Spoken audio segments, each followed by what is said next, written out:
Hello আমার প্রিয় শিক্ষার্থীরা, আজকে আমি তোমাদের সঙ্গে ক্লাস 9-এর ইতিহাসের পঞ্চম অধ্যায়, এই অধ্যায়ের অনুশীলনের যে প্রশ্নগুলি আছে সেগুলি এমসিকিউ, এসিকিউ, স্তম্ভ, এক কথা প্রকাশ সব প্রশ্নের উত্তর সহ বলে দিচ্ছি, তোমরা একটু দেখে নাও। এগুলি তোমাদের পরীক্ষার জন্য অত্যন্ত দরকারি। এছাড়া কিছু প্রশ্ন, গুরুত্বপূর্ণ প্রশ্ন এখানে তুলে ধরবো, সেগুলি তোমরা এখান থেকে দেখে নাও। এগুলি তোমরা কিন্তু পরীক্ষার আগে খুব ভালো করে রেডি করো, এগুলি থেকে তোমরা পরীক্ষায় কমন পাবেই পাবে।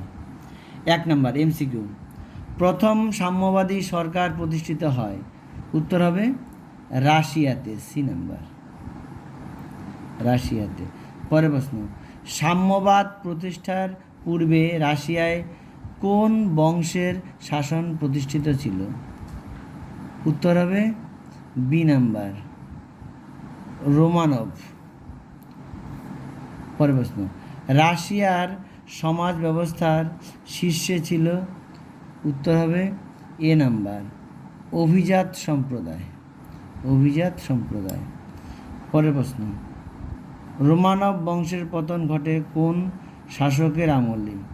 উত্তর হবে দ্বিতীয় নিকোলাস, দ্বিতীয় নিকোলাস। পরের প্রশ্ন, রাশিয়ায় সাম্যবাদী সরকার প্রতিষ্ঠা করেন? উত্তর হবে এ নাম্বার, লেনিন। পরের প্রশ্ন, রুশ বিপ্লব হয়েছিল? উত্তর হবে এ নাম্বার, 1917 খ্রিস্টাব্দের মার্চে। পরের প্রশ্ন, ফ্যাসিবাদের উদ্ভব হয়েছিল? উত্তর হবে ডি নাম্বার, ইটালিতে। পরের প্রশ্ন, মুসোলিনির উপাধি ছিল? উত্তর হবে ইল দুচে, ডি নাম্বার। পরের প্রশ্ন, জার্মানিতে হিটলারের নেতৃত্বে কিসের উদ্ভব হয়েছিল? উত্তর হবে ডি নাম্বার, নাৎসিবাদ। পরের প্রশ্ন, মেই ক্যাম্প গ্রন্থটি রচনা করেন? উত্তর হবে ডি নাম্বার, হিটলার। পরের প্রশ্ন, জার্মানিতে নাৎসি দলের একনায়কতন্ত্র প্রতিষ্ঠা করেন? উত্তর হবে ডি নাম্বার, হিটলার। পরের প্রশ্ন, কাদের মধ্যে রোম বার্লিন অক্ষ চুক্তি স্বাক্ষরিত হয়? উত্তর হবে সি নাম্বার, ইটালি ও জার্মানি। পরের প্রশ্ন, স্পেনে একনায়কতন্ত্র প্রতিষ্ঠা করেছিলেন? উত্তর হবে সি নাম্বার, জেনারেল ফ্রাঙ্কো। এবার শূন্যস্থান। 1 নম্বর, ড্যাশ খ্রিস্টাব্দের নভেম্বরে জার্মানি আত্মসমর্পণ করেছিল? উত্তর, এখানে উত্তর লিখবে 1918 খ্রিস্টাব্দে। পরের প্রশ্ন, পশ্চিমী ধনতান্ত্রিক রাষ্ট্রগুলির বিরুদ্ধে সোভিয়েত ইউনিয়ন ড্যাশ চুক্তি গঠন করেছে? উত্তর হবে ত্রিশক্তি। পরের প্রশ্ন, জাতিসংঘ ড্যাশ খ্রিস্টাব্দে গঠিত হয়েছিল? উত্তর হবে 1920 খ্রিস্টাব্দে। পরের প্রশ্ন, মুসোলিনির নেতৃত্বে ঐতিহাসিক রোম অভিযান হয়েছিল ড্যাশ খ্রিস্টাব্দের অক্টোবর মাসে? উত্তর হবে 1922 খ্রিস্টাব্দে। পরের প্রশ্ন, স্পেনের গৃহযুদ্ধ ড্যাশ খ্রিস্টাব্দে শুরু হয়? উত্তর হবে 1936 খ্রিস্টাব্দে। এবার ঠিক ভুল। 1 নম্বর, রুশ বিপ্লব হয়েছিল 1909 খ্রিস্টাব্দে? উত্তরটি ভুল।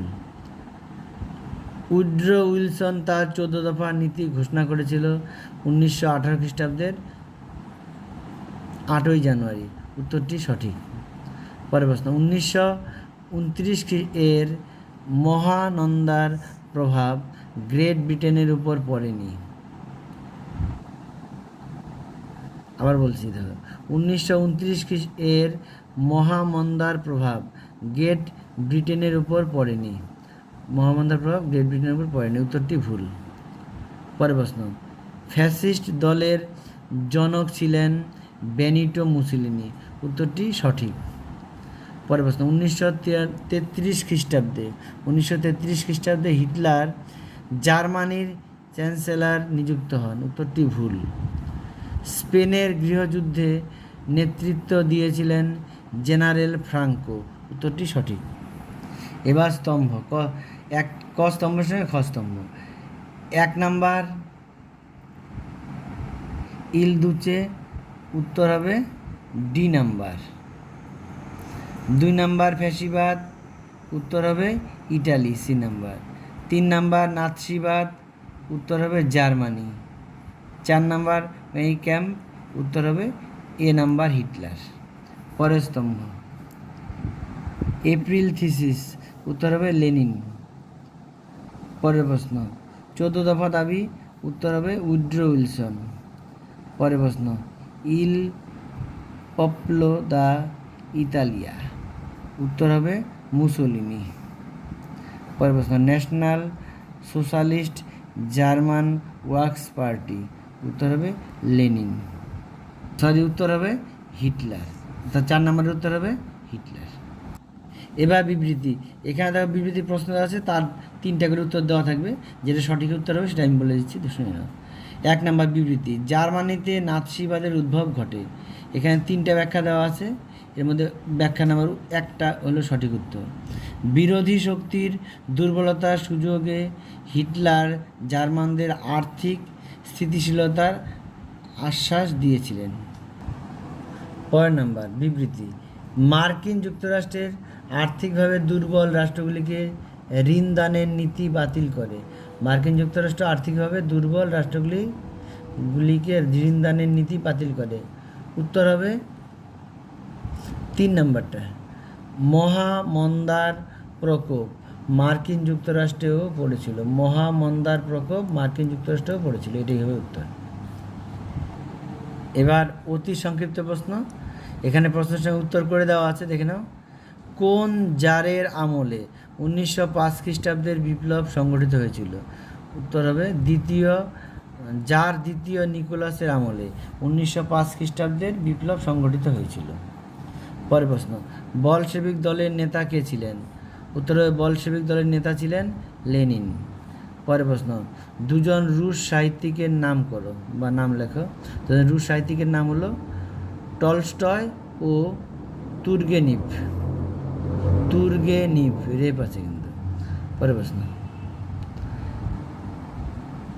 বেস্টলি টোভস্কের সন্ধি কাদের মধ্যে স্বাক্ষরিত হয়? বেস্টলি টোভস্কের সন্ধি কাদের মধ্যে স্বাক্ষরিত হয়? উত্তর হবে রাশিয়া ও জার্মানির মধ্যে। পরের প্রশ্ন, এপ্রিল থিসিস কে ঘোষণা করেন? উত্তর হবে লেনিন। পরের প্রশ্ন, বিশ্বের প্রথম সমাজতন্ত্র কোথায় প্রতিষ্ঠিত হয়েছিল? উত্তর হবে রাশিয়ায়। পরের প্রশ্ন, কোন জারের আমলে সমাজতন্ত্র প্রতিষ্ঠিত হয়েছিল? উত্তর হবে জার 2য় নিকোলাসের আমলে। পরের প্রশ্ন, মুসোলিনির উপাধি কী ছিল? উত্তর হবে ইল দুচে। পরের প্রশ্ন, মুসোলিনি প্রতিষ্ঠিত রাজনৈতিক দলের নাম লেখো। উত্তর হবে ফ্যাসিস্ট। ফ্যাসিবাদ কোথায় প্রভাব বিস্তার করেছিল? ফ্যাসিবাদ ইতালিতে প্রভাব বিস্তার করে, ইটালিতে।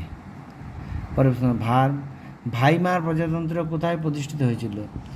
উত্তর হবে জার্মানিতে। পরের প্রশ্ন, নাৎসি দলের নেতা কে ছিলেন? উত্তর হবে হিটলার। পরের প্রশ্ন, মেই ক্যাম্প গ্রন্থটি কে রচনা করেন? উত্তর হবে হিটলার। পরের প্রশ্ন, হিটলারের উপাধি কী ছিল? উত্তর হবে ফুয়েয়ার।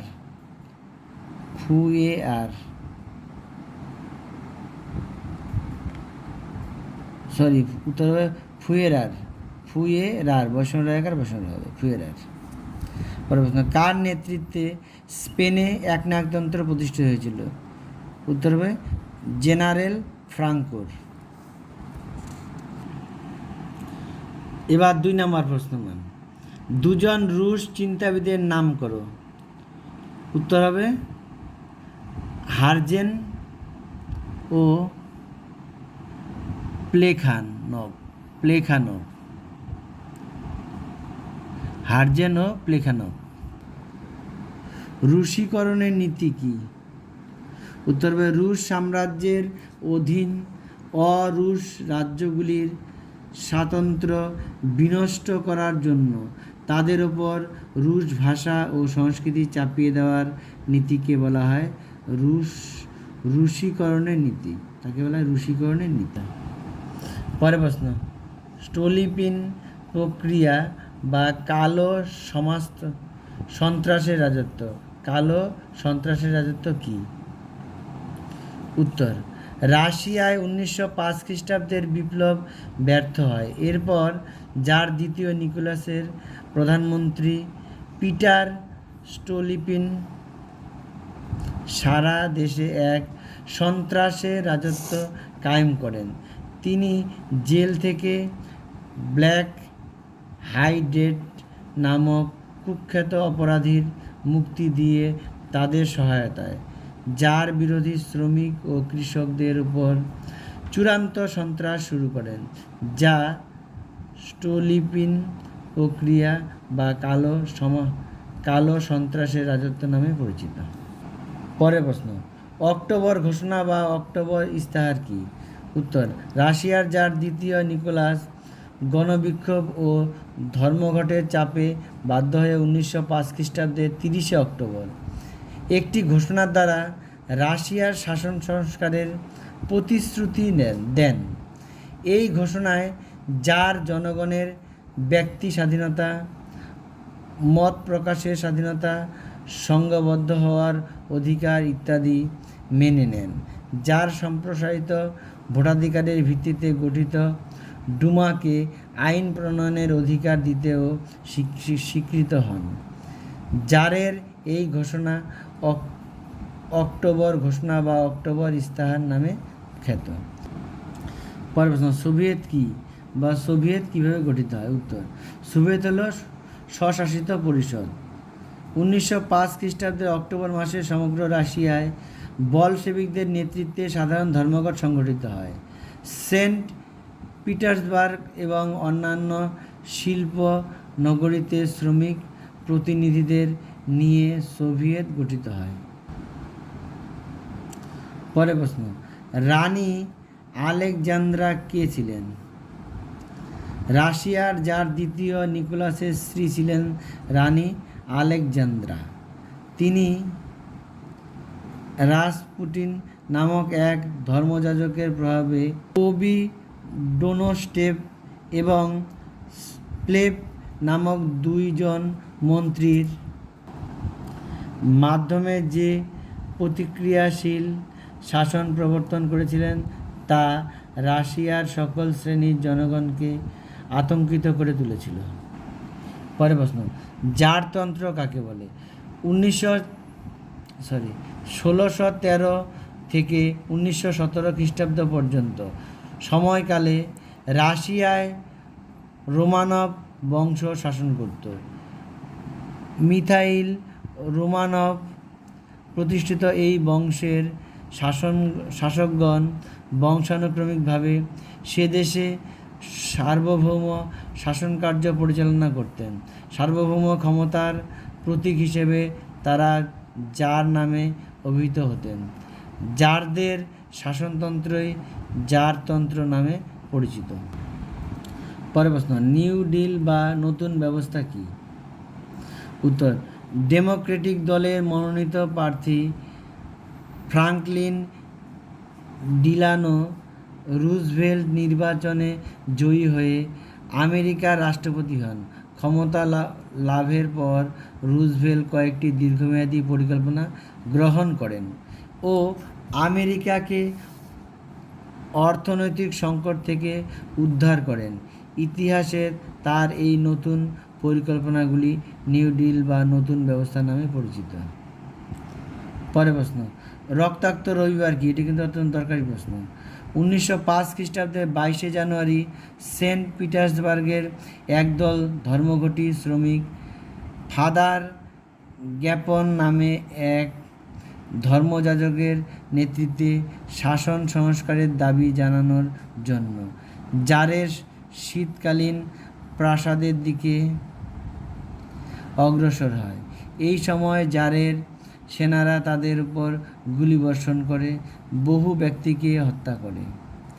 রক্তপাতের ঘটনায় উত্তেজিত হয়ে শ্রমিক ও কৃষকরা প্রচুর সংখ্যায় তাদের সঙ্গে যোগ দেন। রবিবার দিন সংঘটিত এই হত্যাকাণ্ডটিকে রক্তাক্ত রবিবার বলা হয়। ফ্যাসিবাদ কি? উত্তর, ইটালিতে মুসোলিনির নেতৃত্বে ফ্যাসিবাদের উদ্ভব ঘটে। ফ্যাসিস্ট তত্ত্ব অনুযায়ী ব্যক্তির চেয়ে রাষ্ট্র বড়, রাষ্ট্রের মধ্যেই সব কিছু, রাষ্ট্রের বিরুদ্ধে কিছু নেই, রাষ্ট্রের বাইরেও কিছু নেই। তাদের মতে স্বাধীনতা, সাম্য ও গণ সার্বভৌমত্ব সব কিছুই মূল্যহীন। রাষ্ট্র হলো একটি স্বাধীন জৈবিক সত্তা, যার নিজস্ব ইচ্ছা, উদ্দেশ্য ও ব্যক্তিত্ব আছে। জাতি ও সমাজের সমন্বয়ে গঠিত সংগঠনকেই বলা হয় রাষ্ট্র। পরের প্রশ্ন, ভাইমার প্রজাতন্ত্র কাকে বলে? জার্মান সম্রাট কাইজার দ্বিতীয় উইলিয়াম হল্যান্ডে আশ্রয় নিলে জার্মানির বিশিষ্ট সমাজতান্ত্রিক নেতা ফ্রেডারিক ইবার্টের নেতৃত্বে সোশ্যালিস্ট রিপাবলিকান দল রাজতন্ত্রের অবসান ঘটায়। এভাবে জার্মানিতে একটি সাময়িক প্রজাতান্ত্রিক সরকার প্রতিষ্ঠা হয়। জার্মানির রাজধানী বার্লিনে নানা গোলযোগ চলতে থাকায় নিকটবর্তী ভাইমার শহরে এই প্রজাতান্ত্রিক সরকারের কর্মকেন্দ্র প্রতিষ্ঠিত হয়। সেই কারণে এই প্রজাতন্ত্রকে ভাইমার প্রজাতন্ত্র বলা হয়। পরের প্রশ্ন, হেরেনভগ তত্ত্ব কী? এটি কিন্তু অত্যন্ত দরকারি প্রশ্ন। হিটলারের আগ্রাসী নীতির মূলে ছিল হেরেনভগ তত্ত্ব। এই তত্ত্ব অনুসারে বিশ্বের একমাত্র যারা বিশুদ্ধ আর্য রক্তের অধিকারী, অতএব সমগ্র বিশ্বে জাতিগতভাবে তারাই শ্রেষ্ঠ, পৃথিবীতে তারাই একমাত্র প্রভু জাতি, অর্থাৎ হেরেনভগ। সুতরাং বিশ্বের অন্যান্য জাতির উপর শাসন প্রতিষ্ঠা করার অধিকার আছে একমাত্র জার্মানদেরই। পরের প্রশ্ন, নাৎসিবাদ কী? জার্মানিতে নাৎসিবাদের প্রতিষ্ঠা করেন অ্যাডলফ হিটলার। এই মতবাদে একনায়কতন্ত্রের প্রতিষ্ঠা, জার্মানি জাতির শ্রেষ্ঠত্ব, বৃহত্তম জার্মান রাষ্ট্র গঠন, ইহুদি বিতাড়ন, সাম্যবাদের বিরোধিতা ইত্যাদি অন্যতম কর্মসূচি হিসেবে ঘোষিত হয়। হিটলারের আত্মজীবনী মেই ক্যাম্প গ্রন্থটি হল নাৎসিবাদের বাইবেল। পরের প্রশ্ন, এপ্রিল থিসিস কী? উত্তর, লেনিন সুইজারল্যান্ডের নির্বাসন থেকে রাশিয়ায় ফিরে বলশেভিক কর্মীদের জানান যে মার্চ বিপ্লবে জারতন্ত্রের পতন ঘটেছে মূলত বলশেভিকদের জন্য এবং এই রাষ্ট্রের ক্ষমতা তাদেরই প্রাপ্য। বুর্জুয়া সরকারের অনিবার্য সংকটের জন্য অপেক্ষা না করে তিনি বলশেভিক কর্মীদের রাষ্ট্র ক্ষমতা দখল করে নিতে বলেন। এর মাধ্যমেই রাশিয়াতে সর্বহারায় একনায়কতন্ত্র প্রতিষ্ঠিত হবে। এই ঘটনাই রাশিয়ার ইতিহাসে এপ্রিল থিসিস নামে পরিচিত। পরের প্রশ্ন, বলকান সংকট কী? উত্তর, বলকান হলো তুরস্কের অধীনস্থ একটি পার্বত্য অঞ্চল। ঊনবিংশ শতাব্দীর শেষার্ধে তুরস্ক দুর্বল হয়ে পড়লে বলকান জাতিগুলি তুরস্কের শাসন থেকে মুক্ত হওয়ার জন্য উদ্যোগী হয়। অন্যদিকে বিদেশি শক্তি রাশিয়া ও অস্ট্রিয়া এই অঞ্চলে প্রাধান্য বিস্তার করতে চাইলে এক সমস্যার সৃষ্টি হয়, যা বলকান সংকট নামে পরিচিত। পরের প্রশ্ন, উগ্র জাতীয়তাবাদ কী? উত্তর, ঊনবিংশ শতাব্দীর শেষ ও বিংশ শতাব্দীর প্রথম দিকে ইউরোপের নানা দেশে এক ধরনের সংকীর্ণ জাতীয়তাবাদী ভাবধারা প্রচারিত হয়, যার মাধ্যমে নিজেদের জাতির শ্রেষ্ঠত্ব বা জাতিতত্ত্বকে প্রতিষ্ঠার প্রচেষ্টা চালানো হয় এবং অন্যান্য জাতিকে নিকৃষ্ট প্রতিপন্ন করে তাদের উপর বল প্রয়োগের মাধ্যমে অধিকার প্রতিষ্ঠা করার কথা বলা হয়। এই জাতীয়তাবাদী ভাবনা উগ্র জাতীয়তাবাদ নামে পরিচিত। কালো বৃহস্পতিবার কী? উত্তর, 1929 খ্রিস্টাব্দের 24 অক্টোবর আমেরিকার শেয়ার বাজারে ধস নামে। ওই দিনটি ছিল বৃহস্পতিবার, তাই আমেরিকাবাসী দিনটিকে কালো বৃহস্পতিবার বলে। পরের প্রশ্ন, কালো কুর্তা নামে কারা পরিচিত ছিল? উত্তর, ইটালিতে ফ্যাসিস্ট দলের সদস্যরা কালো কালো পোশাক পরে কুচকাওয়াজ করত, এই কারণে ফ্যাসিস্টরা কালো কর্তা নামে পরিচিত। পরের প্রশ্ন, স্পেনের গৃহযুদ্ধ কী? 1936 খ্রিস্টাব্দে সেনাপতি ফ্রাঙ্কোর নেতৃত্বে প্রজাতান্ত্রিক সরকার বিরোধী সংঘর্ষের সূচনা হয়, এই ঘটনা স্পেনের গৃহযুদ্ধ নামে পরিচিত।